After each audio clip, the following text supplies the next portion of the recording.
Livro Os Mensageiros. Espírito André Luiz. Médium Francisco Cândido Xavier. Capítulo 3. No Centro de Mensageiros.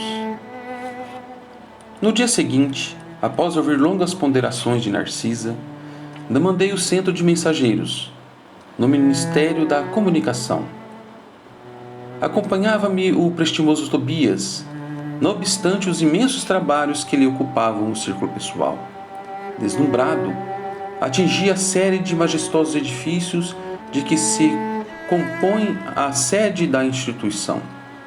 Julguei encontrar algumas universidades reunidas, tal enorme extensão delas. Pátios amplos, povoados de arvoredo e jardins, convidavam às sublimes meditações.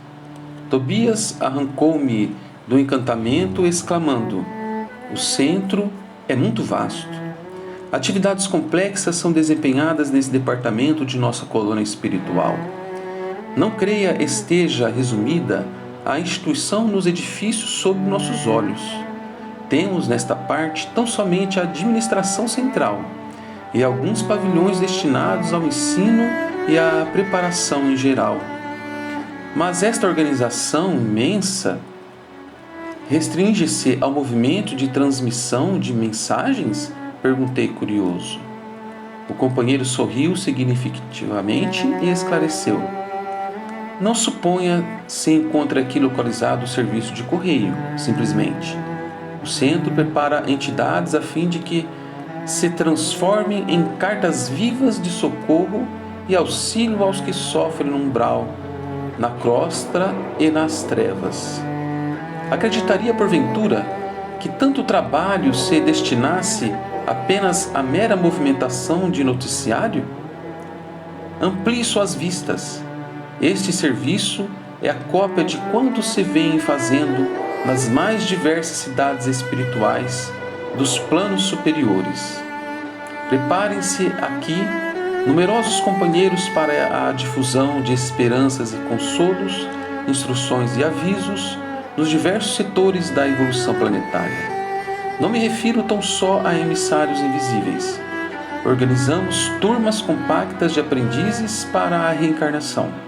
Médios e doutrinadores saem daqui a centenas anualmente. Tarefeiros do conforto espiritual encaminham-se para os círculos carnais, em quantidade considerável, habilitados pelo nosso centro de mensageiros."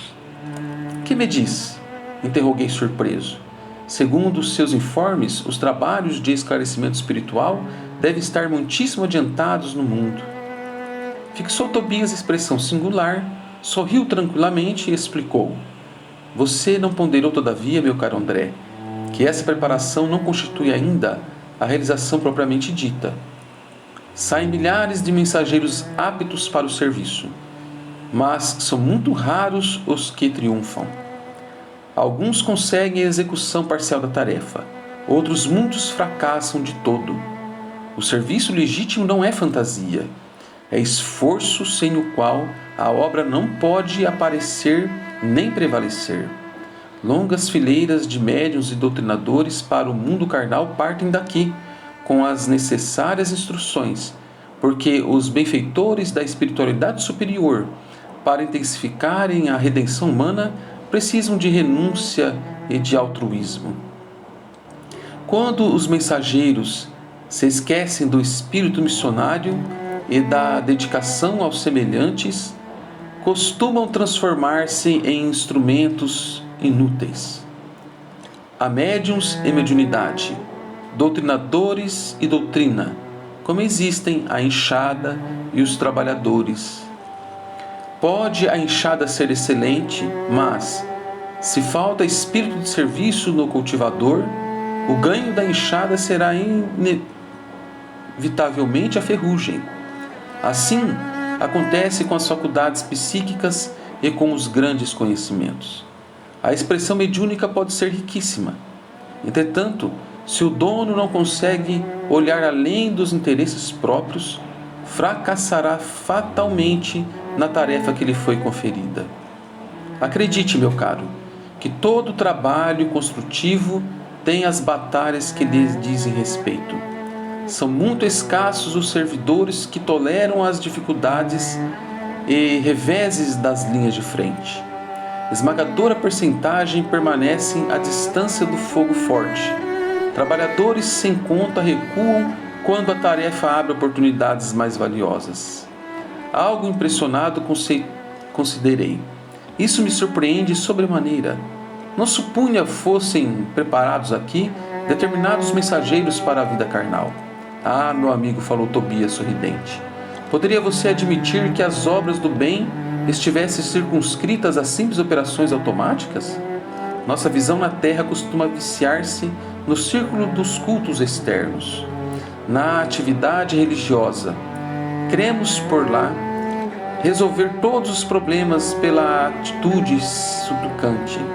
Entretanto, a genuflexão não seleciona questões fundamentais do espírito, nem a mera adoração à divindade constitui a máxima edificação. Em verdade, todo ato de humildade e amor é responsável e santo, e incontestavelmente o Senhor nos considera suas bênçãos. No entanto, é imprescindível considerar que a manutenção e limpeza do vaso para recolhê-las é dever que nos assiste. Não preparamos, pois, neste centro simples postalistas, mas espíritos que se transformam em cartas vivas de Jesus para a humanidade encarcerada. Pelo menos este é o programa de nossa administração espiritual. Calei emocionado, ponderando a grandeza dos ensinamentos. Meu companheiro, após longa pausa, prosseguiu observando. Raros triunfam, porque quase todos estamos ainda ligados ao extenso pretérito de erros criminosos, que nos deformam a personalidade. Em cada novo ciclo de empreendimentos carnais, acreditamos muito mais em nossas tendências inferiores do passado que nas possibilidades divinas do presente, complicando sempre o futuro. É desse modo que prosseguimos por lá, agarrados ao mal e esquecidos do bem, chegando por vezes ao disparate de interpretar dificuldades como punições, quando todo obstáculo traduz oportunidade verdadeiramente preciosa aos que já têm olhos de ver. A essa altura alcançamos enorme recinto. Centenas de entidades penetravam o vasto edifício, cujas escadarias galgamos em animada conversação. Os aspectos do maravilhoso átrio impressionavam pela imponente beleza. Espécies de flores até então desconhecidas para mim adornavam colunatas, espalhando cores vivas e delicioso perfume. Quebrando-me o enlevo, Tobias explicou. As diversas turmas de aprendizes encaminham-se às aulas. Procuremos Aniceto no departamento de instrutores. Atravessamos galerias vastíssimas, sempre defrontados por verdadeiras multidões de entidades que buscavam as aulas em palestras vibrantes. Em pequeno grupo, que parecia manter conversação muito discreta, encontramos o generoso amigo da véspera, que nos abraçou sorridente e calmo. Muito bem, disse alegre e bondoso. Esperava o novo aluno desde a manhãzinha. E em virtude de Tobias alegar minha pressa, o nobre instrutor explicou: doravante, André ficará aos meus cuidados. Volte tranquilo. Despedi-me do companheiro comovidamente. Notando-me o natural acanhamento, Aniceto determinou a um auxiliar de serviço: chama-me o Vicente em meu nome. E voltando-se para mim, esclareceu: até agora Vicente é o meu único aprendiz médico. Vocês ficaram juntos em vista da afinidade profissional. Não haviam decorrido 3 minutos e tínhamos Vicente diante de nós. Vicente, falou Aniceto sem afetação. André Luiz é o nosso novo colaborador. Foi também médico nas esferas carnais. Creio, pois, que ambos se encontrarão à vontade, partilhando as mesmas experiências. O interpelado abraçou-me, demonstrando extrema generosidade, e após encorajar-me com belas palavras de estímulo, perguntou ao nosso orientador: quando deveremos procurá-lo para os estudos de hoje? Aniceto pensou um instante e respondeu: esclareça ao nosso novo candidato os nossos regulamentos e venham juntos para as instruções após o meio-dia.